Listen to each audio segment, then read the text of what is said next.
Namaste, myself Sarasija. Welcome to Maitri News. Munduga headlines.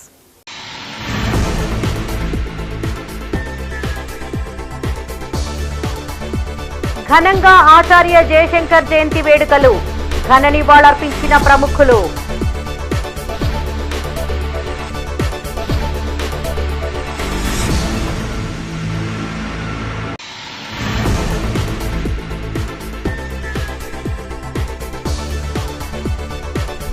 మద్యం సేవించకుండా breath టెస్టుతో వేధింపులు. RTC bus stand ఎదుట డ్రైవర్ల ఆందోళన.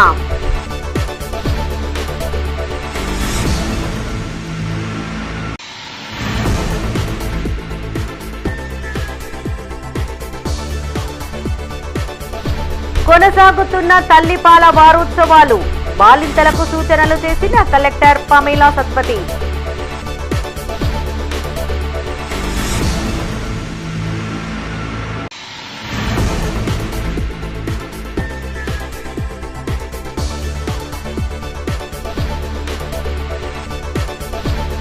త్వరలో నూతన వాహనాల కొనుగోలు. కార్మికుల సౌకర్యాలే ముఖ్యమన్న మేయర్ సునీల్ రావు. ఇక వార్తల్లోని వివరాలు. తల్లిపాలు అమృతం లాంటివని బాలింతలు తప్పనిసరిగా తమ పిల్లలకు అందించాలని జిల్లా కలెక్టర్ పమేలా సత్పతి అన్నారు. కరీంనగర్ మాతా శిశు సంరక్షణ ఆసుపత్రిలో తల్లిపాల అవగాహన కార్యక్రమానికి జిల్లా కలెక్టర్ పమేలా సత్పతి ముఖ్య అతిథిగా హాజరయ్యారు. తల్లిపాల వారోత్సవంలో భాగంగా చేపట్టిన సదస్సును ఆమె సందర్శించారు. తల్లి పిల్లలకు జన్మనివ్వడం అంటే ఆ తల్లికి మరో జన్మ ఎత్తినట్లేనని కలెక్టర్ అన్నారు. ప్రతి తల్లి పిల్లలు జన్మనిచ్చిన 24 గంటలలోపు ఖచ్చితంగా ఆ పిల్లలకు ముర్రుపాలను పట్టించాలని కోరారు.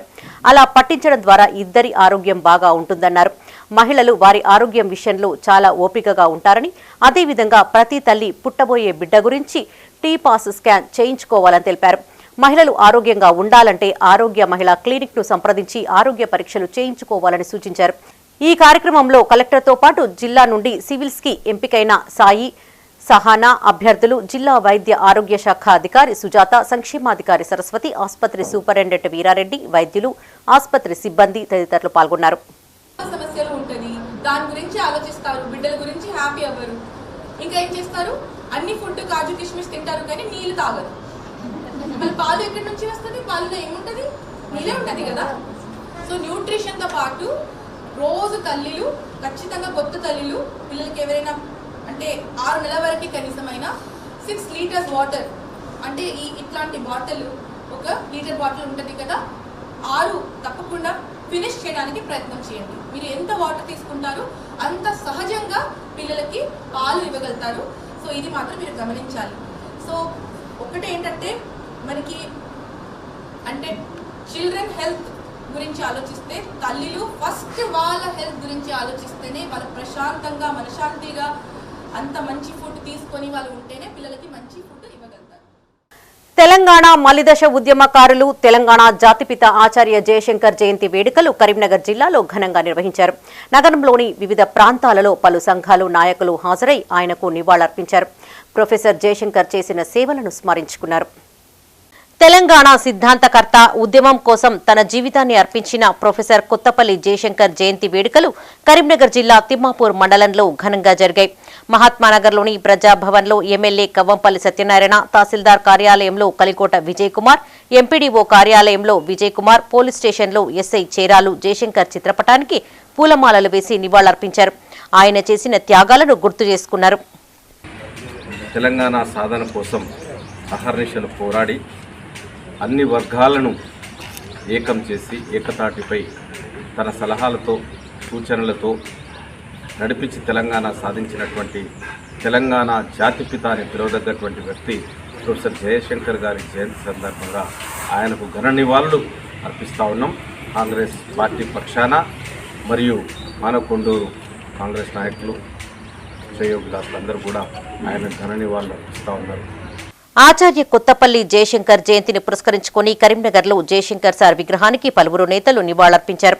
నగర బీఆర్ఎస్ పార్టీ అధ్యక్షులు చల్లా హర్శంకర్ ఆధ్వర్యంలో ఈ కార్యక్రమం జరిగింది.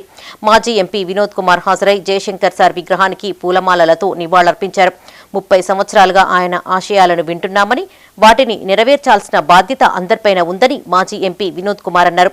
ఆవిర్భవించిన తెలంగాణ రాష్ట్రాన్ని వారు చూడకపోవడం బాధగా ఉందని తెలిపారు. తెలంగాణను అగ్రస్థానంలో నిలిపిన ఘనత కేసీఆర్దైతే ఆ స్ఫూర్తిని నింపిన ఘనత జయశంకర్దేనని గుర్తు చేశారు. ఈ కార్యక్రమంలో నగర మేయర్ సునీల్ రావు, కార్పొరేటర్లు, బీఆర్ఎస్ పార్టీ నాయకులు, కార్యకర్తలు పాల్గొన్నారు. కొత్తపల్లి జయశంకర్ గారి జయంతి ఉత్సవాలు ఈరోజు కరీంనగర్ నగరంలో బ్రహ్మాండంగా తెలంగాణ ఉద్యమకారులు జరుపుకుంటున్నాం. అందరు కూడా ఒకే నినాదం ఇచ్చారు, జయశంకర్ గారి ఆశయాల్ని సాధిద్దాం, జయశంకర్ గారి ఆశయాలను సాధిద్దామని అన్నారు. ప్రొఫెసర్ జయశంకర్ గారి ఆశయాలు నేను గత 30 సంవత్సరాల క్రితం విన్నాను. ఆ రోజులలో తెలంగాణ అనే పదాన్ని ఉచ్చరించడానికి భయపడ్డ రోజులు ఆ రోజులు. 1994, 95, 96 మధ్యకాలంలో మరి ఆ రోజుల్లో కాకతీయ విశ్వవిద్యాలయంలో వైస్ ఛాన్సలర్గా ఉండి వారు తెలంగాణ ప్రాంతానికి జరుగుతున్నటువంటి అన్యాయాలన్నీ కూడా క్రోడీకరించి చిన్న చిన్న సమావేశాలు పెట్టిన సందర్భంలో పాల్గొన్న వాళ్ళలో అతి కొద్ది మందిలో నేను ఒకరిని. ఈరోజు తెలంగాణ రాష్ట్రం ప్రత్యేకంగా ఉందంటే దానికి కర్త కర్మ క్రియ మరి వారి ఆలోచన విధానం ఏ కారణం. జయశంకర్ గారి యొక్క జయంతి ఈరోజు కరీంనగర్ నగరంలో చాలా ఘనంగా నిర్వహించడం జరుగుతూ ఉన్నది. ముఖ్యంగా వారు 1969 నుంచి కూడా మరి తెలంగాణ రాష్ట్ర సాధన ఆవశ్యకత గురించి, తెలంగాణ రాష్ట్రం ఏర్పడితే తెలంగాణ ఏ విధంగా గొప్పగా అభివృద్ధి చెందిన దాని విషయంలో ఏ రాజకీయ నాయకుడు ముందుకు వచ్చినా కూడా ఆ రాజకీయ నాయకుని వెన్నంటి ఉండి మరి తెలంగాణ రాష్ట్ర సాధన కోసం కృషి చేసినటువంటి గొప్ప నాయకుడు జయశంకర్ గారు.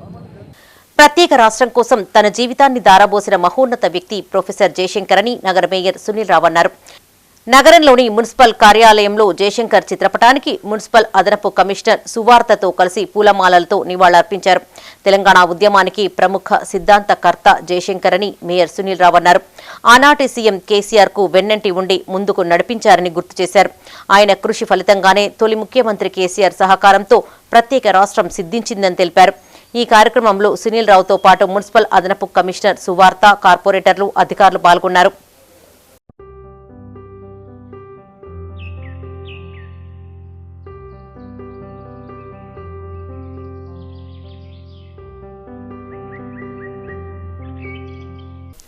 ఆచార్య జయశంకర్ జయంతి ఉత్సవాలను పురస్కరించుకుని విశ్వకర్మ వేదిక ఆధ్వర్యంలో కరీంనగర్లో వేడుకలను ఘనంగా నిర్వహించారు. నగరంలోని టవర్ సర్కిల్ ప్రాంతంలోని ఆయన విగ్రహానికి విశ్వకర్మ నేతలు పూలమాలలతో నివాళులర్పించారు. జయంతి సందర్భంగా ఉదయం దాదాపు 500 మందికి అల్పాహార వితరణ చేశారు. జయశంకర్ను తెలంగాణ జాతిపితగా ప్రకటించాలని విశ్వకర్మ నేతలు డిమాండ్ చేశారు. సచివాలయంతో పాటు ట్యాంక్ బండ్పై కాంస్య విగ్రహాన్ని ఏర్పాటు చేయాలని ప్రభుత్వాన్ని కోరారు. అనంతరం రెడ్ క్రాస్ సొసైటీ యందు పలువురు విశ్వకర్మ నాయకులు, సభ్యులు రక్తదానం చేశారు. ఈ కార్యక్రమంలో రాష్ట్ర ఉపాధ్యక్షులు నరహరాచారి, రాష్ట్ర కార్యదర్శి ఓంకార్, విశ్వకర్మ సంఘ నేతలు, అనుబంధ సంఘాల నాయకులు, సభ్యులు పాల్గొన్నారు. తెలంగాణ వేదిక విశ్వకర్మ వేదిక తరపున వివిధ కుల సంఘాలకు, విశ్వకర్మకు సంబంధించిన వివిధ కుల సంఘాలకు సంబంధించినటువంటి బాధ్యత యొక్క కలయికతో ఈరోజు తెలంగాణ తొలిదశ ఉద్యమ జ్యోతి, తెలంగాణ జాతిపిత ప్రొఫెసర్ జయశంకర్ సార్ గారి జయంతి ఉత్సవం సందర్భంగా ఇక్కడ స్టాచ్యూ దగ్గర మరి వారికి పూలమాలలు సమర్పించి మున్సిపల్ కార్మికులకు ఎలాంటి ఇబ్బందులు తలెత్తకుండా చూస్తామని నగర మేయర్ సునీల్ రావు అన్నారు. నగరంలోని నగరపాలక సంస్థ కార్యాలయంలో ఆయన మీడియాతో మాట్లాడారు. సఫాయి మిత్ర సురక్ష ఛాలెంజ్ ద్వారా మున్సిపల్ సంస్థకు 4 కోట్ల రూపాయలు వచ్చాయని గుర్తు చేశారు. కార్మికులకు ఏ కష్టం కలగకుండా ఉండేందుకు కొత్తగా 13 ట్రాక్టర్స్ ని కొనేందుకు నిర్ణయం తీసుకున్నామని తెలిపారు. కార్మికుల కష్టంతోనే నగరపాలక సంస్థకు గుర్తింపు లభిస్తోందన్నారు. పాత వాహనాలు పాడైపోయాయని వాటి స్థానంలో కొత్తవి తీసుకోబోతున్నామని చెప్పారు. రిపేర్కు వచ్చిన వాహనాలు మరమ్మత్తు చేసే కాంట్రాక్టర్ నుండి స్పందన లేకపోవడంతో ప్రత్యామ్నాయ ఏర్పాట్లు చేస్తున్నామని తెలిపారు. కార్మికులకు జీతాలు ఆలస్యం కాకుండా చూస్తున్నామని, ఏరియర్స్ సకాలంలో అందిస్తున్నామని చెప్పారు. అంతేకాకుండా కార్మికుల యూనిఫామ్స్ తో పాటు ఇతర సామాగ్రి త్వరలో అందించనున్నామని తెలిపారు. ఈ కార్యక్రమంలో మేయర్తో పాటు మున్సిపల్ అదనపు కమిషనర్ సువార్త, అధికారులు తదితరులు పాల్గొన్నారు. ఆ 4 కోట్ల రూపాయలు కూడా మరి శానిటేషన్ పరంగానే మనం వెహికల్స్ పర్చేజ్ చేసుకోవడం కావచ్చు, ఇతర మిషనరీ ఎక్విప్మెంట్ పర్చేజ్ చేసుకోవడానికే మనం తీసుకున్నాం. ఇప్పుడు అదనంగా కూడా ఈ ట్రాక్టర్స్ ఇబ్బంది చూసుకొని ఆల్రెడీ గతంలోనే మా municipal council general body 13 tractors కొత్తవి కొనాలి, కొత్త శానిటేషన్ కొనాలని చెప్పి తీర్మానం చేసుకున్నాం. అదనంగా కూడా ఈ జనరల్ బాడీలో తీసుకొని ఇంకొక 25 ట్రాక్టర్స్, దాదాపు 38 ట్రాక్టర్స్ కొత్తగా తీసుకోవాలని చెప్పి ఆలోచనతోటి మరి ముందుకు పోతా ఉన్నాం. కార్మికులకు ఎక్కడ కూడా కష్టం జరగద్దు, కార్మికులు ఎక్కడ కూడా ఇబ్బంది పడద్దు, కార్మికులు పని మీదనే కాన్సన్ట్రేషన్ ఉండాలి. కానీ మరి వెహికల్ నడుస్తుందా వెహికల్ నడవదా అనేది ఉండొద్దనే ఉద్దేశంతో కొత్త వెహికల్స్ పర్చేజ్ చేస్తూ ఉన్నాం. మరి ఈ విధంగా మరి మున్సిపల్ కార్పొరేషన్ శానిటేషన్ వ్యవస్థ మెరుగుపరిచే ప్రయత్నం చేస్తూ ఉన్నాం.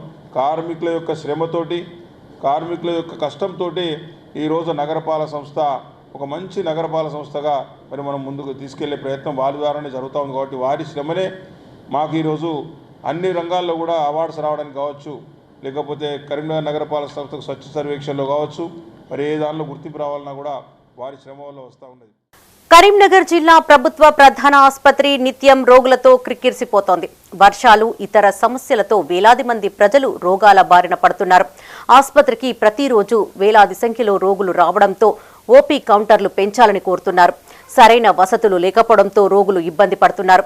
వైద్యుల సంఖ్యలను పెంచుతూ విష జ్వరాల బారిన పడకుండా ప్రత్యేక చర్యలు తీసుకోవాలని రోగులు, వారి బంధువులు కోరుతున్నారు.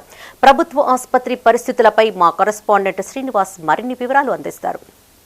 రాష్ట్ర వ్యాప్తంగా విష జ్వరాలు ఇలా విజృంభిస్తున్నాయో మనకు కనబడుతుంది. సీజన్ కావడంతో ఇటు మలేరియా, డెంగ్యూ, అటు టైఫాయిడ్ ఫీవర్స్ మొత్తం పంజా విసురుతున్నాయి. మనం ప్రస్తుతం కరీంనగర్లోని ప్రభుత్వ ఆసుపత్రి దగ్గర ఉన్నాం. మరొకసారి విజువల్స్లో స్పష్టంగా చూడొచ్చు.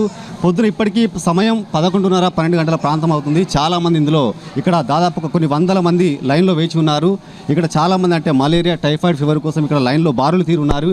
ఇప్పటి వరకు కూడా మేము వచ్చి చాలా ఒక గంట 2 గంటలు అవుతుంది. కానీ ఇక్కడ మాత్రం డాక్టర్లు కానీ ఇక్కడ ఓపీ చేసే అధికారులు కానీ ఎలాంటి చర్యలు తీసుకుంటలేరు. ఇక్కడ గంటల తరబడి వేచి చూస్తున్నాం. ఇప్పటి వరకు కూడా మాకు గంటలు నిలబడి మాకు చాలా ఇబ్బంది అవుతుంది. కానీ ఎవరు మాత్రం ఇక్కడ మాకు రెస్పాండ్ అయితే లేరు. మేము దూర ప్రాంతాల నుంచి, సుదూర ప్రాంతాల నుంచి వచ్చాము. కానీ ఇప్పటి వరకు కూడా మాకు ఎలాంటి ఇక్కడ తక్షణ చర్యలు తీసుకుంటలేరు అని చాలామంది అంటారు. ఇక్కడ కొంతమంది రోగులు కూడా ఉన్నారు. సరే వాళ్ళని అడిగి తెలుసుకుందాం. అమ్మ, మీరు ఎక్కడి నుంచి వచ్చారు? కనగర్తి సార్. ప్రాబ్లం ఏంటి? ఇక జ్వరాలు ఎంతసేపు అవుతుంది లైన్లో? నొప్పి అర్ధ గంటకి ఎక్కువ. చెప్పండి, మీరు ఎక్కడి నుంచి వచ్చారు? రేనుకుంటా ప్రాబ్లం ఏంటి? కాలు రెక్కలు గుంజుతాయి, తలనొస్తుంది.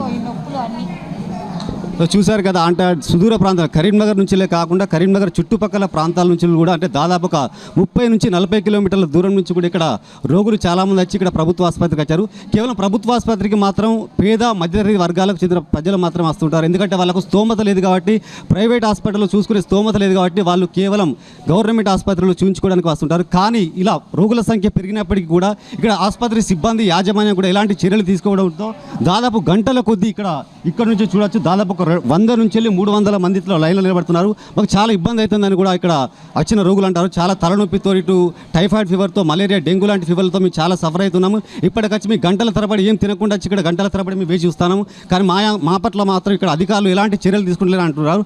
చెప్పండి అమ్మా, మీరు ఎక్కడ వచ్చారు? మేము పెద్దపల్లి నుండి. ప్రాబ్లమా? హెల్త్ ప్రాబ్లమ్స్, ఫీవర్ వస్తుంది, చాలా నిలబడలేకపోతున్నాం. అసలు ఇలా ఓపీ సెక్షన్ అనేది మాత్రం ఇంకొకటి ఏర్పాటు చేస్తే బాగుంటుందని మేము అనుకుంటున్నాం. మీరు వచ్చి ఎంతసేపు అవుతుంది? మేము వచ్చి 2 hours అవుతుంది. ఇప్పటికి లైన్లో నిలబడి ఎంతసేపు? 2 hours అవుతుంది. చూసారు కదా, అలాంటే పెద్దపల్లి నుంచి వెళ్ళి, అటు జనగామ నుంచి వెళ్ళి, మంతి నుంచి వెళ్ళి, ఇటు రామకృష్ణ కాలనీ నుంచి వెళ్ళి కూడా అంటే సుదూర ప్రాంతాల నుంచి వెళ్ళి కూడా ఇక్కడికి చాలామంది వస్తున్నారు. ఇక్కడ నిలబడి దాదాపు 9:30 గంటల నుంచి వెళ్ళి ఇప్పటికి 12 అవుతుంది. 3 గంటల వరకు కూడా ఇక్కడ నిలబడుతున్నాము. కానీ ఒకటే ఓపీ ఇక్కడ పెట్టడం వల్ల దాదాపు కొన్ని వందల మంది ఇక్కడ లైన్లో ఉండడం వల్ల మాకు చాలా ఇబ్బంది అవుతుంది. తక్షణమే ఇక కొన్ని ఓపీ కేంద్రాలు ఎక్స్ట్రా ఏర్పాటు చేసి ఈ వచ్చిన రోగులను త్వరితగతిన పూర్తి అంటే వాళ్ళకు ఓపీ ఇచ్చి హాస్పిటల్ డాక్టర్ దగ్గరికి సంప్రదించి తొందరగా వాళ్ళు చూడాలని కూడా చాలామంది బాధితులు కోరుకుంటారు. చెప్పండి, ఎక్కడి నుంచి వచ్చారు? కరీంనగర్ నుంచి శాంతి నాలుగు కొంచెం ఫీవర్ వచ్చిందని వచ్చి. ఎంత టైం అవుతుంది? ½ an hour అవుతుంది. చెప్పండి. ఏడపల్లి. ఈ ప్రాబ్లం ఏంటి? కిడ్నీ నొప్పుతుంది. కిడ్నీ ఇప్పుడు శాంతిపోతుంది. చెప్పండి. మాది ఆర్నకొండ సార్. తలకాయ తిరుగుతుంది, జ్వరం అవుతుంది. మేము వచ్చి 1 గంట అవుతుంది సార్. గంట ఇంకా లైన్ దొరుకుతలేదు సార్. ఎక్కువ లైన్ మేము అడగలేదు సార్, అడగలేదు. చూసారు కదా, అంటే దాదాపు సుదూర ప్రాంతాల్లో వచ్చిన మేము చాలామంది వచ్చాము. కాకపోతే ఇక్కడ గంటల తరబడి వేచి చూస్తున్నాము. అధికారులు మాత్రం తక్షణ చర్యలు తీసుకుంటలేరు. ఎందుకంటే మాకు ఇక్కడ ఒక 2 గంటల నుంచి 3 గంటల వరకు మేము ఇక్కడ వెయిట్ చేస్తున్నాం. మాకు ఇప్పటి వరకు కూడా ఓపీ అనేది మాకు అందుబాటులో లేదు. ఇంకా మేము 2-3 గంటలు ఇలాగే తినకుండా మేము ఇట్లానే నిలబడితే మేము నీరసంతో కూలిపోయే పరిస్థితి కూడా మాకు ఉందని వాళ్ళు ఆవేదన వ్యక్తం చేస్తున్నారు. ఇప్పటికైనా తక్షణమైన ఖచ్చితంగా ఇంకో ఓపీ కేంద్రాన్ని ఏర్పాటు చేయాలని కూడా కోరుతున్నారు. ప్రాబ్లం ఏంది, 3-4 రోజుల నుంచి ఇట్లానే వచ్చి వెళ్ళిపోతున్నాము. అంటే లైన్ చాలా ఉంటుంది ఇట్లానే. అంటే వెనకన్నా ఇప్పుడు చూసారు కావచ్చు, లేడీస్లకి అయితే అది అక్కడ గేట్ దాకా వెళ్తుంది లైన్. ఇప్పుడు మనం కార్డు రాసి తీసుకు వెళ్ళతారగా వెళ్ళిపోతారు, డాక్టర్లు కూడా వెళ్ళిపోతారు. ఇప్పుడు నేను 4-5 డేస్ తర్వాత వచ్చినాయి ఇక్కడ. ఇప్పుడు వచ్చి 4 నంబర్లా ఉన్నది, ఇప్పుడు 11:30 అవుతుంది. ఇప్పుడు కూడా వస్తుందో అది లేదో కన్ఫర్మ్ లేదు. ఇంకా ఇక్కడ లోకల్నే ఉన్నాను. మేము లోకల్ లేదు సార్. నేను నిలబడి అర్ధగంట ఎక్కువ అయిపోయింది సార్. నెల నుంచి తిరుగుతున్నా. ఇక్కడికి పో అంటే అక్కడికి పో అంటారు, అక్కడికి పో అంటే ఇక్కడికి పో అంటారు. ఎంఎం రాసేది, ఎంఎం అంటే నాతో తోడు ఎవరు సార్. ఇక్కడికి వచ్చిన ఎంఎంకి ఆశయంగా ఎంఎంకి బాగుంటారు. ఏం చేయాలో అర్థమైతే లేదు సార్. చూసారు కదా ఆల్రెడీ, అంటే సుదూర ప్రాంతాల నుంచి ఇక్కడికి వస్తున్నాము. కనీసం మేము అసలే అనారోగ్య సమస్యలతో ఇక్కడికి వస్తున్నాము. కూర్చోడానికి కూడా కుర్చీ లేవు, ఇక్కడ ఫ్యాన్లు కూడా సరిగా అందుబాటులో తిరగట్లేదు. ఇక్కడ ఉన్న మాత్రం సిబ్బంది మాత్రం మమ్మల్ని ఎలా ఇక్కడ ఖచ్చితంగా అంటే తగిన చర్యలు మాత్రం తీసుకుంటలేదు. దాంతో మేము గంటల తరబడి ఇక్కడ లైన్లో వేచి చూడాల్సి వస్తుంది. మేమైతే నిలబడుతున్నాం, కానీ మహిళలు మాత్రం ఇక్కడ నుంచి మొదలుకొని అక్కడ దాదాపు ఒక అవుట్ గేట్ వరకు కూడా ఇక్కడ లైన్లో నిలబడుతున్నారంటూ ఆవేదన వ్యక్తం చేస్తున్నారు. ఇప్పటికైనా అధికారులు స్పందించి తక్షణం ఇక్కడ ఇంకొక ఓపీని ఏర్పాటు చేసి అనారోగ్య సమస్యతో వచ్చిన పేషెంట్లకు మాత్రం త్వరితగతిన ట్రీట్మెంట్ ఇవ్వాలని కోరుతున్నాడు. ఈ రైనీ సీజన్ స్టార్ట్ అయిన తర్వాత మన కరీంనగర్ జనరల్ హాస్పిటల్లో ఓపీ సంఖ్య బాగా అనూహ్యంగా పెరిగింది. ఒక 1000 నుంచి 1100 కేసెస్ డైలీ ఓపీ వస్తున్నాయి. అందులో ఒక 150 కేసెస్ దాకా ఫీవర్ కేసెస్ ఉంటున్నాయి. ఫీవర్ యొక్క లక్షణాలను బట్టేసి మనం డెంగ్యూ స్క్రీనింగ్ అయితే ప్రతి కేసుకి చేయడం జరుగుతుంది. లక్షణాలను బట్టేసి స్పెషల్గా వాళ్ళని కేసు నిర్ధారణ చేసేసి వాళ్ళని అడ్మిట్ చేసి ట్రీట్మెంట్ ఇవ్వడం జరుగుతుంది. ఇప్పుడు మనకి 11 వార్డ్స్ ఉన్నాయండి. 11 వార్డ్స్ ఫుల్ ఉన్నాయి. ఈ ఫీవర్ కేసెస్ కోసం ఒక కొత్త వార్డు పైన 2nd ఫ్లోర్లో ఓపెన్ చేయడం జరిగింది. దాంట్లో ఇప్పుడు ఒక 33 కేసెస్ని అడ్మిట్ చేశాం. ఓపీలు మనకి 6 ఓపీస్ రన్ అవుతున్నాయండి. మెడిసిన్ ఓపీలో ఎక్కువ ఉంది. ఇంకొక ఓపీ పెట్టడానికి ప్లాన్ చేస్తున్నాం. ఓపీలు 2 ఉన్నాయి, మేల్ ఫీమేల్ ఉన్నాయి. ఇంకొకటి ఫ్యామిలీ ప్లానింగ్ దాంట్లో కూడా ఒక ప్లాన్ చేస్తున్నాం. సంఖ్య ఎట్లనే పెరిగితే మనకి ఒక కొత్త వార్డు అయితే ఓపెన్ చేయడం జరిగింది. అది 100 బెడెడ్ కెపాసిటీ. మాకు బెడ్స్ పరంగా సమస్య అయితే ఏమీ లేదు. ఆసుపత్రి సూపరింటెండెంట్ కూడా ఇప్పటి వరకు మాట్లాడాడు. దాదాపు రోజు 1000 నుంచి 1100 మంది ఓపీ పేషెంట్లు ఈ ఆసుపత్రికి వస్తున్నారని చెప్పారు. ఎంతమంది పేషెంట్స్ వచ్చినా కూడా మాకు అందుబాటులో ఇక్కడ స్టాఫ్ ఉన్నారు. అదేవిధంగా మేము అన్ని రకాల వసతులు కూడా కల్పిస్తాము. ఒకవేళ ఇప్పటికే కొన్ని కేసులు అయితే డెంగ్యూ కేసులు నమోదయ్యాయి అని కూడా అన్నాడు. ఒకవేళ ఇంకా డెంగ్యూ కేసులు పెరిగినా కూడా నేపథ్యంలో కూడా ఇంకొక వార్డు అయితే మేము ఓపెన్ చేసి పెట్టాము. ఇప్పటి ఎన్ని డెంగ్యూ కేసులు పెరిగినా కూడా మేము త్వరితగతిన మేము మా యొక్క ఇక్కడ అంటే అందరికీ వైద్య సదుపాయం కల్పిస్తామని చెప్పడం జరిగింది. కెమెరామెన్ సుమన్తో శ్రీనివాస్, మైత్రి ఛానల్, కరీంనగర్.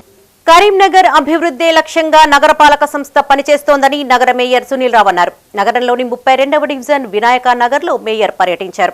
28 లక్షల రూపాయలతో నిర్మించబోయే డ్రైనేజీ సీసీ రోడ్డు నిర్మాణ పనులకు భూమి పూజ చేశారు. అన్ని డివిజన్లలో దశల వారీగా పనులు పూర్తి చేస్తున్నామని చెప్పారు. ప్రభుత్వాలు ఏవైనా ప్రజల సమస్యలు తీర్చేలా పనిచేయాలని సూచించారు. కేంద్ర మంత్రి బండి సంజయ్, ఎమ్మెల్యే గంగుల కమలాకర్, మాజీ ఎంపీ వినోద్ కుమార్ల సహాయంతో ముందుకెళ్తున్నామని తెలిపారు. వర్షాకాలం దృష్ట్యా నీటిని శుద్ధి చేసేలా చర్యలు తీసుకుంటున్నామన్నారు. ఈ కార్యక్రమంలో మేయర్ సునీల్ రావుతో పాటు AC Raj Kumar, DE Omprakash, AE Vani, కార్పొరేటర్లు మర్రి భావన సతీష్, ఐలేందర్ యాదవ్, ఎడ్ల అశోక్, లెక్కల వేణు, స్థానిక నాయకులు, కార్యకర్తలు పాల్గొన్నారు. ఈరోజు డివిజన్ నంబర్ 32లో గౌరవ కార్పొరేటర్ మర్రి భావన సతీష్ గారి ఆధ్వర్యంలో దాదాపు 28 లక్షల రూపాయలతోటి మరి వినాయక్ నగర్లో కొత్తగా డ్రైనేజ్ మరియు సీసీ రోడ్ నిర్మించే కార్యక్రమానికి భూమి పూజ చేయడం జరిగింది. దీనిలో నాతో పాటు మరి ఎస్సీ రాజ్ కుమార్ గారు, డిఈ ఓంప్రకాష్ గారు, ఏఈ వాణి గారు, మరి గౌరవ కార్పొరేటర్ ఐలేందర్ యాదవ్ గారు, ఎడ్ల అశోక్ గారు, లెక్కల వేణు గారు, కోల సంపత్ రెడ్డి గారు, మరి ఇతర మున్సిపల్ ఉన్నతాధికారులు, స్థానిక నాయకులు, ప్రజలు పాల్గొనడం జరిగింది. మరి ఈ ప్రాంతం అంతా కూడా చాలా అభివృద్ధికి వెనుకబడ్డటువంటి ప్రాంతం. గతంలో గ్రామ పంచాయతీ ఉన్నప్పుడు కూడా నిర్లక్ష్యానికి గురై అప్పటి నుంచి ఇప్పటి వరకు కూడా మరి చాలా సమస్యలతోటి సతమతమవుతున్నటువంటి డివిజన్ కాబట్టి మరి గౌరవ కార్పొరేటర్ మరి భావన సతీష్ గారు చాలా ప్రపోజల్స్ మా దృష్టికి తీసుకురావడం జరిగింది. వాటిని అన్నింటి కూడా దశలవారీగా పరిష్కరించుకుంటూ వస్తూ ఉన్నాం. తప్పకుండా కూడా మెయిన్ దీర్ఘకాలిక సమస్య అయినటువంటి కట్టరాంపూర్ మెయిన్ రోడ్ నిర్మించుకోవడం జరిగింది. మద్యం సేవించకుండా సేవించాడంటూ ఓ ఆర్టీసీ డ్రైవర్ పైన అధికారులు ఆరోపణలు చేయడం కరీంనగర్లో పెనుదుమారం లేపింది. తనకు మద్యం తాగే అలవాటు లేదన్నప్పటికీ తనపైన చర్యలు తీసుకుంటున్నారంటూ తోటి ఉద్యోగులతో కలిసి ఆర్టీసీ బస్టాండ్ ఆవరణలో ధర్నా చేపట్టాడు. పోలీసులు, అధికారులు కల్పించుకుని ధర్నాను విరమింపచేశారు. కరీంనగర్ ఆర్టీసీ బస్టాండ్లో ప్రైవేటు డ్రైవర్లు ఆందోళన చేశారు. ఉదయాన్నే విధులు నిర్వహిస్తున్న ఓ డ్రైవర్ను ఆర్టీసీ అధికారులు డ్రంక్ అండ్ డ్రైవ్ టెస్ట్ చేయగా మద్యం సేవించినట్లుగా నిర్ధారణ అయింది. అయితే తను ఎలాంటి మద్యం సేవించలేదని, అసలు తనకు మద్యం తాగే అలవాటే లేదంటూ డ్రైవర్ నరేందర్ అధికారులతో వాగ్వివాదానికి దిగాడు. కాగా సదరు driver Narender Karimnagar 1 town police station, 2 town police స్టేషన్లో కూడా డ్రంక్ టెస్ట్ చేయించుకుని అక్కడి రిపోర్ట్లను తీసుకువచ్చినప్పటికీ ఆర్టీసీ అధికారులు అనుమతించడం లేదని ఆవేదన వ్యక్తం చేశాడు. పోలీసులు చేసిన డ్రంక్ అండ్ డ్రైవ్ టెస్టులో 0% నమోదైందని డ్రైవర్ నరేందర్ తెలిపాడు. ఈ విషయంపై ప్రైవేటు డ్రైవర్లందరూ కలిసి పెద్ద ఎత్తున ఆందోళన చేపట్టడంతో బస్సులు ఎక్కడికక్కడే నిలిచిపోయాయి. కాగా ఆర్టీసీ బస్సులు నడవకపోవడంతో ప్రయాణికులు తీవ్ర ఇబ్బందులు పడ్డారు. ఉదయం స్కూల్స్, కాలేజీకి వెళ్లే విద్యార్థులు, ఉద్యోగులు ఆందోళన వ్యక్తం చేశారు. ధర్మవరం పోవాలి. ఇప్పుడు మేము 6:30-7 గంటల మధ్యలో వచ్చినాం. 8:30 అవుతుంది వరకు. కూడా అడిగితే కూడా అంటారు ట్రైన్ పడుతుంది, ధర నడుతుంది అంటారు. ఏమైందంట అసలు డ్రైవర్లను అడిగిరా? బస్సులో అడిగితే కూడా మమ్మల్ని నుంచి వెళ్ళిపోరు అంటారు. ఇక అత్తేపోరు, అక్కడ బయలుదేరిన బస్సులు అత్తేపోరు, మంచి మంచిలు వచ్చినాయి అంటారు. 40-50 మంది ఆకున్నాం, 50 మంది ఆకున్నాం. ట్రిప్ పోయి అడిగితే వాళ్ళు కండక్టర్ సర్ది పెట్టుకొని రెడీ ఉన్నారు, డ్రైవర్ దగ్గర ఆగుతారు ప్రైవేట్ వాళ్ళు అని అంటారు. వాళ్ళు మైత్రి గ్రూప్స్ అధినేత కొత్త జైపాల్ రెడ్డి, శ్వేత దంపతుల వివాహ వార్షికోత్సవాన్ని పురస్కరించుకుని జైపాల్ అన్న మిత్ర మండలి ఆధ్వర్యంలో పలు సేవా కార్యక్రమాలు చేపట్టారు. రామడుగు మండలం వెదిర గ్రామంలోని స్పందన యువసేన స్వచ్ఛంద సేవా సంస్థ వృద్ధుల అనాథ ఆశ్రమంలో అనాథ వృద్ధులకు అన్నదాన కార్యక్రమాన్ని నిర్వహించారు. ప్రతి సంవత్సరం కొత్త జైపాల్ రెడ్డి వివాహ వార్షికోత్సవం సందర్భంగా తమ ఆశ్రమంలో వృద్ధులకు అన్నదానం నిర్వహిస్తామని సంస్థ నిర్వాహకులు మంచికట్ల శ్రీనివాస్ అన్నారు. కొత్త జైపాల్ రెడ్డి, శ్వేత దంపతులు నిండు నూరేళ్లు ఐశ్వర్యాలతో ఉండాలని దేవుణ్ణి ప్రార్థించినట్లు తెలిపారు. ఈ కార్యక్రమంలో మంచికట్ల శ్రీనివాస్తో పాటు స్వచ్ఛంద సంస్థ నిర్వాహకులు, సభ్యులు తదితరులు పాల్గొన్నారు. ఈరోజు గౌరవనీయులు కొత్త జైపాల్ రెడ్డి, శ్వేత మేడం గార్ల వివాహ మహోత్సవం సందర్భంగా మన స్పందన అనాథ వృద్ధుల ఆశ్రమంలో మిత్ర మండలి ఆధ్వర్యంలో అన్నదాన కార్యక్రమం ఏర్పాటు చేయడం జరిగింది. వారికి మన ఆశ్రమం తరపున ప్రత్యేక ధన్యవాదాలు తెలియజేస్తూ మీ అందరి పెద్దల ఆశీస్సులతో వారికి ఎల్లవేళలా ఆయురారోగ్యాలు మరియు అష్టైశ్వర్యాలు ప్రసాదించాలని మీ పెద్ద మనిషితోనే ఆశీర్వదించగలరు. తెలంగాణ రాష్ట్ర ప్రభుత్వం ప్రతిష్టాత్మకంగా ప్రవేశపెట్టిన మహాలక్ష్మి పథకం ద్వారా ఆర్టీసీ లాభాల బాట పట్టింది. మహిళలు అధిక సంఖ్యలో ఉచితంగా ప్రయాణించడంతో పాటు పురుషులు సైతం ఆర్టీసీ బస్సులను వినియోగించుకోవడంతో సంస్థ ఆదాయం మరింత మెరుగుపడింది. ఆర్టీసీ కార్పొరేషన్ పరిధిలో హైదరాబాద్, జేబీఎస్ మినహా కరీంనగర్ రీజియన్లో ఆదాయం పెరుగుదలతో మొదటి స్థానంలో నిలిచింది. ఆర్టీసీ వ్యయం పెరుగుదలపై మైత్రి ఛానల్ ప్రత్యేక కథనం ఇప్పుడు చూద్దాం. కరీంనగర్ ఉమ్మడి జిల్లా వ్యాప్తంగా మహాలక్ష్మి పథకం ద్వారా ఆర్టీసీ ప్రయాణ ప్రాంగణాల్లో రద్దీ విపరీతంగా పెరిగింది. బస్సుల్లో జనం కిక్కిరిసిపోతున్నారు. గత ఏడాది డిసెంబర్ 9 నుంచి మహాలక్ష్మి పథకం కింద ఆర్టీసీ ఎక్స్ప్రెస్ మరియు పల్లె వెలుగు బస్సుల్లో మహిళలకు ఉచిత బస్సు ప్రయాణాన్ని ప్రవేశపెట్టింది. ప్రయాణిస్తున్న మహిళలు ఆధార్ కార్డు చూపిస్తే 0 టికెట్ అందిస్తున్నారు. ఈ పథకానికి సంబంధించిన ఛార్జీలను ప్రభుత్వమే సంస్థకు చెల్లిస్తోంది. ఉచిత బస్సు సౌకర్యం బాగానే ఉంది, మహిళలకు బాగా యూజ్ అవుతుంది. గవర్నమెంట్కి ధన్యవాదాలు. కరీంనగర్ రీజియన్లో 874 బస్సులు ఉండగా ఇందులో పల్లె వెలుగు 426, ఎక్స్ప్రెస్లు 229 ఉన్నాయి. మిగిలినవి ఏసీ, సూపర్ లగ్జరీ, డీలక్స్ బస్సులను వినియోగిస్తున్నారు. మహాలక్ష్మి పథకం కింద ప్రభుత్వం పల్లె వెలుగు, ఎక్స్ప్రెస్ బస్సుల్లో ఉచిత ప్రయాణ సౌకర్యం కల్పిస్తోంది.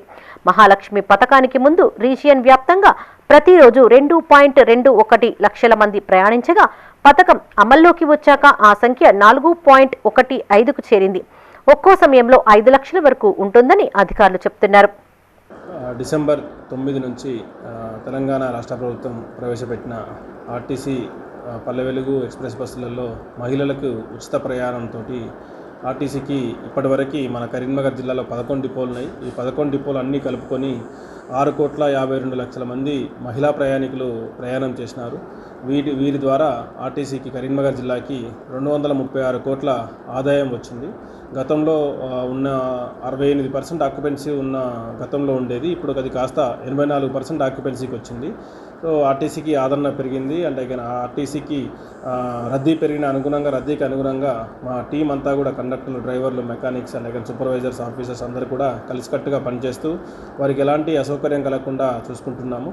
అదేవిధంగా అదనపు బస్సుల కోసం ఈ పెరిగిన రద్దీకి అనుగుణంగా అదనపు బస్సుల కోసము ప్రతిపాదనలు పంపాము. బహుశా త్వరలో అదనపు బస్సులు కూడా వచ్చి మన కరీంనగర్ జిల్లాకి ఒక నూతన కళను తీసుకొస్తాయని చెప్పేసి ఆశిస్తున్నాము. మహాలక్ష్మి పథకం అమల్లోకి వచ్చాక ఉమ్మడి కరీంనగర్ జిల్లా వ్యాప్తంగా 9.46 కోట్ల మంది ప్రయాణించారు. ఇందులో మహాలక్ష్మి పథకం కింద 6.35 కోట్ల మంది ఉన్నారు. ఆదాయ పరంగా చూస్తే మొత్తం 46,878 లక్షల ఆదాయం సమకూరగా ఇందులో 23,071 లక్షల ఆదాయం జీరో టికెట్ ద్వారా వచ్చింది. మొత్తం ఆదాయంలో మహాలక్ష్మి పథకం ద్వారా 49.22% ఆదాయం సమకూరింది. ఆక్యుపెన్సీ రేషియో పరంగా చూస్తే మహాలక్ష్మికి ముందు 68.13% ఉండగా ప్రస్తుతం 85.33% పెరిగింది. జీరో టికెట్ పరంగా చూసినట్లయితే జగిత్యాల జిల్లా అగ్రస్థానంలో 35.76 లక్షలతో మంత్రి చివరి స్థానంలో ఉంది. ఆదాయాన్ని పరిశీలిస్తే గోదావరి ఖని 3,315 లక్షలతో మొదటి స్థానంలో ఉండగా హుస్నాబాద్ డిపో 1,359 లక్షలతో చివరి స్థానంలో నిలిచింది. శ్రావణ మాసం కూడా స్టార్ట్ అయింది. శ్రావణ మాసంలో మంచి ముహూర్తాలు, పెళ్లి ముహూర్తాలు ఉన్నాయి కాబట్టి ఈ పెళ్లి ముహూర్తాలకు సంబంధించినంత వరకు అద్దె ప్రాతిపదికన బస్సులను ఇవ్వడానికి మేము నిర్ణయించినాము. అండ్ అగైన్ ఎవరైనా అద్దె ప్రాతిపదికన పెళ్లిళ్ళకు కానీ, శుభకార్యాలకు కానీ, విహారయాత్రలకు కానీ బస్సులు కావాలంటే సంబంధిత డిపోలలో కలిస్తే వాళ్ళు మీకు బస్సెస్ ఇచ్చే ప్రొవిజన్ ఉంది. ఈ అవకాశాన్ని అందరూ కూడా కరీంనగర్ పట్టణ పరిసర ప్రాంత వాసులు అందరూ కూడా ఈ అవకాశాన్ని సద్వినియోగపరచుకోవాల్సిందిగా కోరుతున్నాం. ఈ మాసం శ్రావణ మాసము అంటే జూలైలో కొన్ని వర్షాల కారణంగా కొంత రద్దీ తగ్గినమాట వాస్తవం. రానున్న రోజులలో ఈ శ్రావణ మాసము గుడ్లకి, శైవక్షేత్రాలకి విపరీతమైన రద్దీ ఉండే అవకాశం ఉంది. మన దక్షిణ కాశీగా పేరుకంచిన వేములవాడకి కూడా విపరీతమైన రద్దీ ఉంటుందన్న ఉద్దేశంతో మేము ముందస్తుగానే ప్రణాళిక రచించుకొని అన్ని డిపోల నుంచి బస్సెస్ ఆపరేట్ చేసి ప్రయాణికులకు, భక్తులకు ఎలాంటి అసౌకర్యం కలగకుండా చూసుకునే బాధ్యత ఆర్టీసీ. పెరిగిన ప్రయాణికుల రద్దీకి అనుగుణంగా ఎలాంటి ఇబ్బందులు కలగకుండా ప్రణాళికతో బస్సులను నడుపుతూ ముందుకు సాగుతున్నామని ఆర్టీసీ అధికారులు తెలుపుతున్నారు. డ్రైవర్లు, కండక్టర్లు, అధికారులు, సిబ్బంది సమన్వయంతో పనిచేస్తున్నామని, తద్వారా ఇది సాధ్యమైందని చెప్తున్నారు. ప్రయాణికులకు ఇబ్బంది కలగకుండా చూస్తున్నామన్నారు. బీఆర్ఎస్ పార్టీ సీనియర్ నేత మాజీ మేయర్ రవీందర్ సింగ్ పుట్టినరోజు వేడుకలు కరీంనగర్లో ఘనంగా నిర్వహించారు. నగరంలోని గాంధీ రోడ్ వృద్ధాశ్రమంలో బీఆర్ఎస్ నాయకులు పెండ్యాల మహేష్ కుమార్ ఆధ్వర్యంలో కేక్ కట్ చేసి సంబరాలు జరుపుకున్నారు. అనంతరం వృద్ధులకు పండ్లు, బ్రెడ్లను పంపిణీ చేశారు. అదేవిధంగా టవర్ సర్కిల్ వద్ద గప్చుప్ బండ్ల సంఘం నేత రామగిరి హరికృష్ణ ఆధ్వర్యంలో కేక్ కట్ చేసి సంబరాలు జరుపుకున్నారు. అలాగే కరీంనగర్ జిల్లా మేరు సంఘం అధ్యక్షులు పెండ్యాల మహేష్ కుమార్ ఆధ్వర్యంలో టవర్ సర్కిల్ వద్ద గల మేరు సంఘం కార్యాలయంలో వేడుకలు జరుపుకున్నారు. కేక్ కట్ చేసి సంబరాలు జరుపుకున్నారు. 51వ డివిజన్ బీఆర్ఎస్ పార్టీ అధ్యక్షులు తులా భాస్కర్ రావు ఆధ్వర్యంలో కళాభారతి ఎదురుగా డివిజన్ నాయకులతో కలిసి రవీందర్ సింగ్ జన్మదినాన్ని పురస్కరించుకుని కేక్ కట్ చేసి స్వీట్లు పంచిపెట్టారు. మాజీ మేయర్ రవీందర్ సింగ్ నిండు నూరేళ్లు ఆయురారోగ్యాలతో జీవించాలని ఆకాంక్షించారు. ఈ కార్యక్రమంలో పెండ్యాల మహేష్తో పాటు నగర మేరు సంఘం అధ్యక్షులు మాడిశెట్టి నందగోపాల్, మేరు సంఘం నాయకులు, టవర్ సర్కిల్ వ్యాపారుల సంఘ నేతలు తదితరులు పాల్గొన్నారు.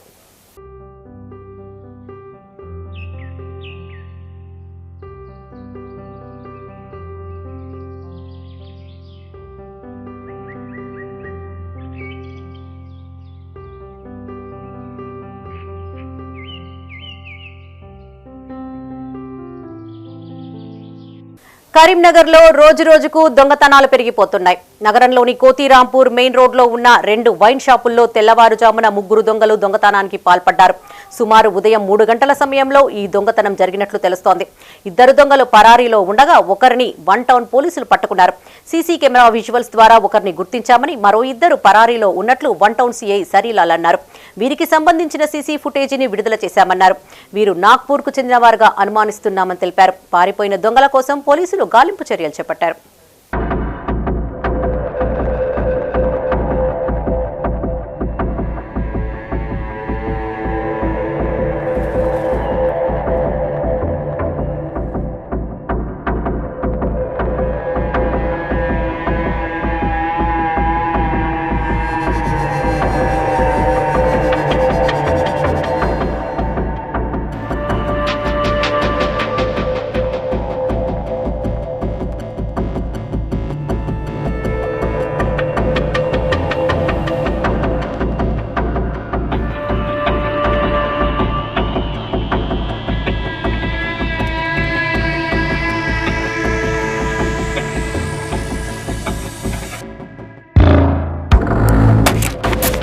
ఇండియన్ బ్యాంక్ ఆవిర్భావ దినోత్సవాన్ని పురస్కరించుకుని కరీంనగర్లో ఉద్యోగులు భారీ ర్యాలీ చేపట్టారు. నగరంలోని కోర్టు చౌరస్తా నుండి తెలంగాణ చౌక్ వరకు భారీ ర్యాలీ చేపట్టారు.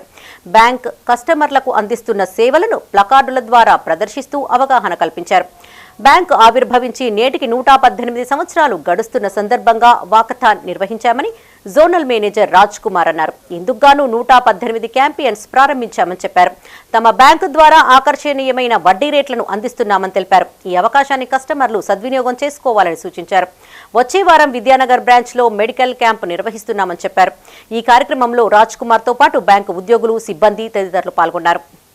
ఈ రోజు, రేపు, ఎల్లుండి 3 రోజులు ఈ జోన్ మొత్తం వాకథాన్ క్లస్టర్ వైజ్గా వాకథాన్ నిర్వహించడం జరుగుతుంది. ఈ వాకథాన్ ముఖ్య ఉద్దేశం ఏంటంటే ఇండియన్ బ్యాంక్ పెట్టి ఇప్పటి వరకు 118 సంవత్సరాలు అయిన సందర్భంలో కస్టమర్స్ కోసం ఒక 118 క్యాంపెయిన్ స్టార్ట్ చేయడం జరిగింది.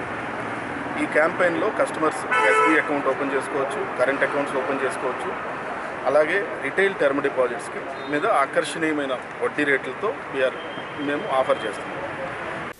శ్రావణ మాసాన్ని పురస్కరించుకొని కరీంనగర్ జిల్లాలోని పలు ఆలయాలు భక్తులతో క్రిక్కిరిసిపోయాయి. నగనూరు గ్రామంలోని శ్రీ దుర్గా భవానీ ఆలయంలో ప్రత్యేక పూజలు చేశారు. కుంకుమ పూజలతో పాటు 108 చీరలతో అమ్మవారిని అలంకరించారు. అనంతరం మహిళా భక్తులు పారాయణం చేపట్టారు. ఈ కార్యక్రమంలో పురాణం మహేశ్వర శర్మతో పాటు ఆలయ కమిటీ ప్రతినిధులు, మహిళలు తదితరులు పాల్గొన్నారు.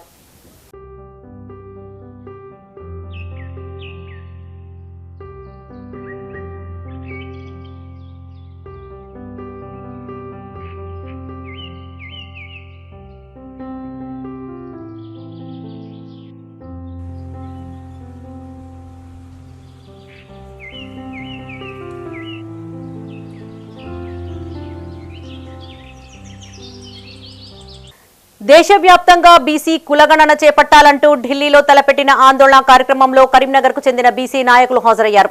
దేశ రాజధాని ఢిల్లీలోని ఏఐసీసీ కార్యాలయం ఎదుట జిల్లా బీసీ సంక్షేమ సంఘం అధ్యక్షులు నాగుల కనకయ్య గౌడ ఆధ్వర్యంలో ధర్నా చేపట్టారు. తెలంగాణలో కాంగ్రెస్ పార్టీ అధికారంలోకి వస్తే వెంటనే బీసీ కులగణన చేపడతామని, మాట ఇచ్చి అధికారంలోకి వచ్చాక ఆ ఊసే ఎత్తడం లేదని జిల్లా అధ్యక్షుడు నాగుల కనకయ్య గౌడ అన్నారు. తెలంగాణలో కులగణన చేసిన తర్వాతే స్థానిక సంస్థల ఎన్నికలు నిర్వహించాలని డిమాండ్ చేశారు. ఎన్నికలకు ముందు రాహుల్ గాంధీ ఇచ్చిన మాట నిలబెట్టుకోవాలని కోరారు. ఈ కార్యక్రమంలో రాష్ట్ర కార్యదర్శి రంగు సంపత్, జిల్లా వర్కింగ్ ప్రెసిడెంట్ రాచమల్ల రాజు, జిల్లా ప్రధాన కార్యదర్శి దొగ్గలి శ్రీధర్, జిల్లా ఉపాధ్యక్షుడు ఎడ్ల సురేందర్, నాయకులు బోనేల భాస్కర్, అనిల్ పాల్గొన్నారు.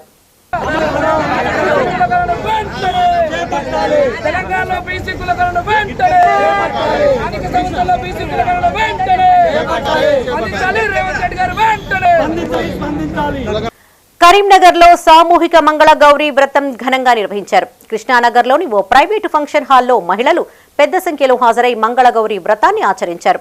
మారుతీనగర్ ఆర్యవేశ్య అభ్యుదయ సంఘం ఆధ్వర్యంలో భక్తులకు పూజా సామాగ్రిని అందజేశారు. వ్రతం అనంతరం భక్తులకు అన్నదానం చేపట్టారు. గత 2 ఏళ్లుగా ఆర్యవేశ్య మహిళలచే ఈ వ్రతాన్ని చేపడుతున్నామని మారుతీనగర్ ఆర్యవేశ్య సంఘ అధ్యక్ష కార్యదర్శులు యాంసాని అశోక్, ఎలుగూరి మధు అన్నారు. అమ్మవారి ఆశీస్సులు ప్రజలందరిపైన ఉండాలని దీవించాలని ఆకాంక్షించారు. గత ఏడాది 120 మంది మహిళలు హాజరు కాగా ఈ ఏడు 270 మంది మహిళలు హాజరయ్యారని తెలిపారు. ఈ కార్యక్రమంలో మారుతీనగర్ ఆర్యవేశ్య అభ్యుదయ సంఘం కోశాధికారి మోటూరి ఆంజనేయులు, అదనపు ప్రధాన కార్యదర్శి నవీన్, సంఘ నాయకులు, మహిళలు పాల్గొన్నారు. మారుతీనగర్ ఆర్యవేశ్య అభ్యుదయ సంఘం ఆధ్వర్యంలో మంగళగౌరి వ్రతం జరుపుకుంటున్నాము. పోయిన సంవత్సరం జరుపుకున్నాం, మళ్ళీ ఇది 2వ సంవత్సరం. భక్తులు 260 నుంచి 270 మంది వచ్చారు. ఆ పూజా సామాగ్రి మారుతీనగర్ ఆర్యవేశ్య అభ్యుదయ సంఘం తరపున ఇస్తున్నాము. భోజన సరుకు కల్పించాము దంపతులకు. మంగళగౌరి వ్రతం మంగళగౌరి వ్రతము అనేది సుహాసినుల కోసం నిర్వహిస్తున్నాము. మంగళగౌరి వ్రతం నిర్వహించుకున్న సుహాసినులకు ఎవరికైనా కానీ వాళ్లకు వైధవ్యం అనేది వైధవ్యం అనేది కలగదు అని చెప్పి బ్రాహ్మణులు మన పురాణాల ప్రకారం ఉంది. దాని ప్రకారంగా మా సంఘం పెట్టి 2 ఏళ్ళు అవుతుంది. పోయిన సంవత్సరం ఒకసారి ఒక టర్మ్ మేము మంగళగౌరి వ్రతాన్ని నిర్వహించినాము. ఇది 2వసారి. అమ్మవారి ఆశీస్సులతోటి నిర్విఘ్నంగా పోయినసారి 120 మంది మహిళా మనులు పాల్గొనడం జరిగింది. ఈసారి 270 మంది వరకు కూర్చున్నారు. ఇలాగే అమ్మవారి ఆశీస్సులతో ఇంకా ముందుగా జరపాలని మేము కోరుకుంటున్నాం. కరీంనగర్ జిల్లా గన్నేరువరం మండలం ఖాసింపేట గ్రామంలో స్వయంభూగా వెలిసిన శ్రీ మనసాదేవి అపురూప లక్ష్మీ మహాక్షేత్ర శక్తిపీఠ ఆలయంలో శ్రావణ మాసం మొదటి మంగళవారం భక్తులతో క్రిక్కిరిసిపోయింది. ఇతర రాష్ట్రాల నుంచి భక్తులు అధిక సంఖ్యలో తరలివచ్చి అమ్మవార్లను దర్శించుకుని ప్రత్యేక పూజలు నిర్వహించారు. మానసాదేవి ఉత్సవమూర్తి విగ్రహానికి పాలాభిషేకం చేశారు. తమ కోర్కెలు తీర్చాలని ముడుపు కట్టి మొక్కుకున్నారు. కుంకుమ పూజలు, అమ్మవార్లకు ఓడిబియ్యం పోసి మొక్కులను తీర్చుకున్నారు. అనంతరం భక్తులకు తీర్థ ప్రసాద వితరణ చేపట్టారు. ఈ కార్యక్రమంలో ఆలయ గౌరవ అధ్యక్షులు బద్దం చిన్న నరసింహారెడ్డి, చైర్మన్ ఏలేటి చంద్రారెడ్డి, ప్రధాన అర్చకులు పెండ్యాల అమర్నాథ్ శర్మ, ఆలయ అర్చకులు, భక్తులు పాల్గొన్నారు.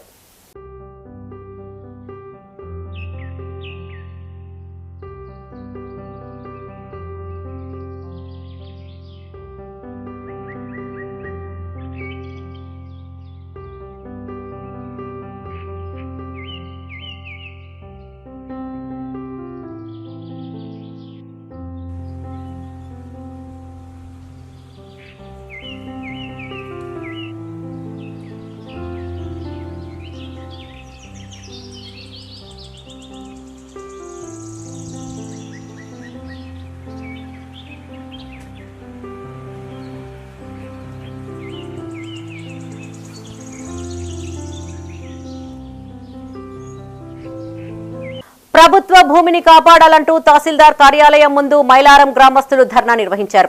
మైలారం గ్రామంలోని సర్వే నెంబర్ 229లో సుమారు 7 ఎకరాల ప్రభుత్వ భూమిని అదే గ్రామానికి చెందిన ప్రభుత్వ ఉద్యోగులైన వరాల మొండయ్య, వరాల సత్తయ్య, వరాల గంగయ్యలు రెవెన్యూ అధికారులతో కుమ్మక్కై అక్రమంగా బదలాయించుకున్నారని గ్రామస్తులు ఆరోపించారు. ప్రభుత్వ భూమిని వారి పేరున చేయించుకున్నారని, భూమిని కబ్జా చేసి దానిలోని ఈత, తుమ్మ చెట్లను ధ్వంసం చేశారని ఆవేదన వ్యక్తం చేశారు. ప్రభుత్వ భూమిని మార్పిడి చేయడానికి సహకరించిన కంప్యూటర్ ఆపరేటర్, రెవెన్యూ అధికారులపైన జిల్లా కలెక్టర్ తక్షణమే చర్యలు తీసుకోవాలని డిమాండ్ చేశారు. ఉన్నతాధికారులు స్పందించకుంటే రాజీవ్ రహదారిపై బైఠాయించి రాస్తారోకో నిర్వహిస్తామని హెచ్చరించారు. ఈ కార్యక్రమంలో గ్రామస్తులు బుర్ర శ్రీనివాస్, జక్కన్నపల్లి రాజ్ కుమార్, నూకల చింటూ, కాదాసి కుమారస్వామి, మర్రి వెంకటమల్లు, నూకల రవి పెద్ద సంఖ్యలో గ్రామస్తులు పాల్గొన్నారు. శిఖంలో సుమారు 7 ఎకరాల గల భూమి, 3 కోట్ల విలువ చేసే గల భూమి ప్రభుత్వ అధికారులతో కుమ్మక్కై లంచాలు ఇచ్చుకుంటూ పట్ట చేసుకోవడం జరిగింది. దాన్ని ప్రశ్నించిన అధికారులపై వాళ్ళు ఎటుపడతాడు నానా బూతులు మైలారం గ్రామంలో తిట్టడం జరుగుతుంది. పట్టకు సహకరించిన ఎంఆర్ఓపై, ఇతర అధికారులపై చర్యలు తీసుకుని వాళ్ళని వెంటనే సస్పెండ్ చేయాలని మైలారం గ్రామస్తుల తరఫున కోరడం జరుగుతుంది. దీన్ని వ్యవస్థ లోపల గవర్నమెంట్ ల్యాండ్ 3 కోట్ల వ్యవస్థ లోపల ఉన్న భూమిని కబ్జాకు చేసుకున్నారు. ఇది ఇతరులకు తెలియక ఇప్పటి వరకు బయటకు రాలేదు. మొన్ననే పొక్లైన్ జేసీబీలు పెట్టి సాఫ్ చేస్తానుకుంటే ఈ వ్యవస్థ ఇట్లే ఉన్నదని మైలారం ప్రజలు అందరూ ఏకం కావడం జరిగింది. బీసీ సంక్షేమ సంఘం జాతీయ అధ్యక్షులు, రాజ్యసభ ఎంపీ ఆర్ కృష్ణయ్య నాయకత్వంలో ఢిల్లీలోని జంతర్ మంతర్ వద్ద జరిగిన మహాధర్నా కార్యక్రమంలో కరీంనగర్ జిల్లా నాయకులు పాల్గొన్నారు. ఈ సందర్భంగా బీసీ యువజన సంఘం జిల్లా అధ్యక్షులు నర్సింగోజు శ్రీనివాస్ మాట్లాడారు. దేశంలో దాదాపు 2641 బీసీ కులాలు ఉంటే స్వాతంత్ర్యం వచ్చినప్పటి నుండి ఇప్పటి వరకు కేవలం 65 కులాలకు చెందిన వారు మాత్రమే చట్టసభల్లో అడుగుపెట్టారన్నారు. బీసీల వెనుకబాటుతనానికి ఇది నిదర్శనమన్నారు. దేశ జనాభాలో 56% పైగా బీసీలు పార్లమెంట్లో 15% కూడా లేకపోవడం బాధాకరమన్నారు.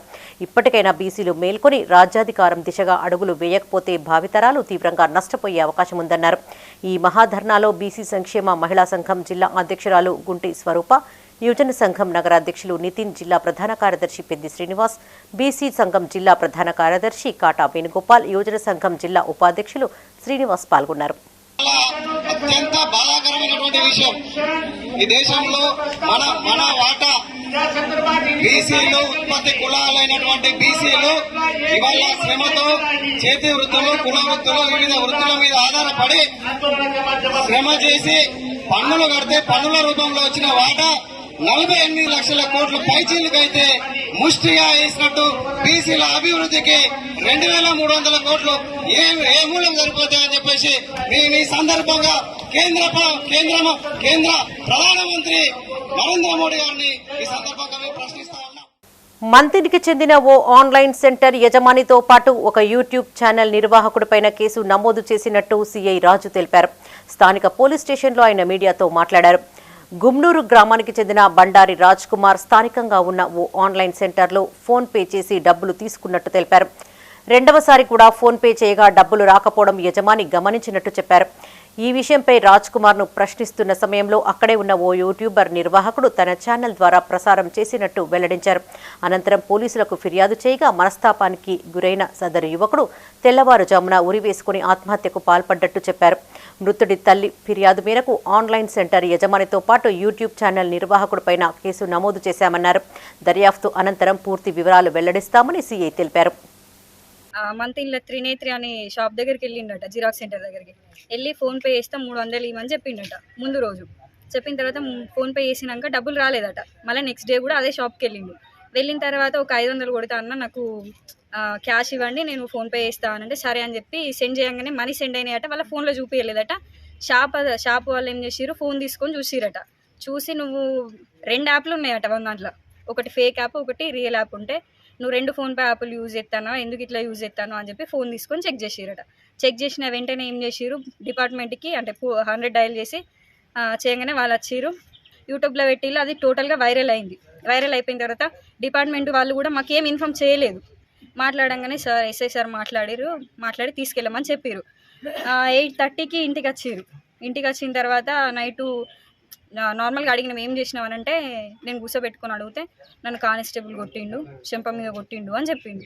చెప్పగానే సరే రేపు మార్నింగ్ మళ్ళీ వెళ్ళేది ఉంది కదా మనం మాట్లాడదాం అనేసి మేము సైలెంట్గా ఉన్నాం. నైట్ 11కి పడుకున్నాం. పొద్దున 5 o'clock మేము ఎవరం లేవలేదు. వాడు లేచిండు, వాష్రూమ్ కానీ లేచి చీరతోని బయట రేకుల దగ్గర ఉరి పెట్టుకున్నాం. మేము 5:30కి లేచి డోర్ ఓపెన్ చేయగానే బాడీ ఇట్లా వేలాడుతున్నది. తొందరగా తీసి చూసి అంబులెన్స్కి కాల్ చేసేసరికి వాళ్ళు వచ్చి చూసి చనిపోయింది అని చెప్పి. ఈ ఏకే న్యూస్ వాళ్ళు ఉన్నారు కదా, వాళ్ళు యూట్యూబ్లో పెట్టి కంప్లీట్గా వైరల్ చేయడం వల్ల వాడు నైట్ వచ్చి నా ఫోన్లో ఆ వీడియో చూసి ఏడ్చి పడుకున్నాడు. సో ఆ ఏకే న్యూస్ వాళ్ళు చేయడం వల్ల వాడి చావుకు కారణం వాళ్ళు. ఒకటి ఆ అంబడి సాయిని, ఆ ఏకే న్యూస్ వాళ్ళని ఎట్లాగైనా వాళ్ళ మీద తగిన చర్యనైతే తీసుకోవాలి. వాడు ఒక్కడే కొడుకు, వీళ్ళకు వాడిని చూసుకొని ఇన్ని రోజులు వీళ్ళు బ్రతికిరు. ఇప్పుడు వీళ్ళకి ఏ ఆధారం లేదు కాబట్టి వాళ్ళని చక్కగా పోలీస్ స్టేషన్ తీసుకోవాలి, వాళ్ళ పైన యాక్షన్ మాత్రం తీసుకోవాలి.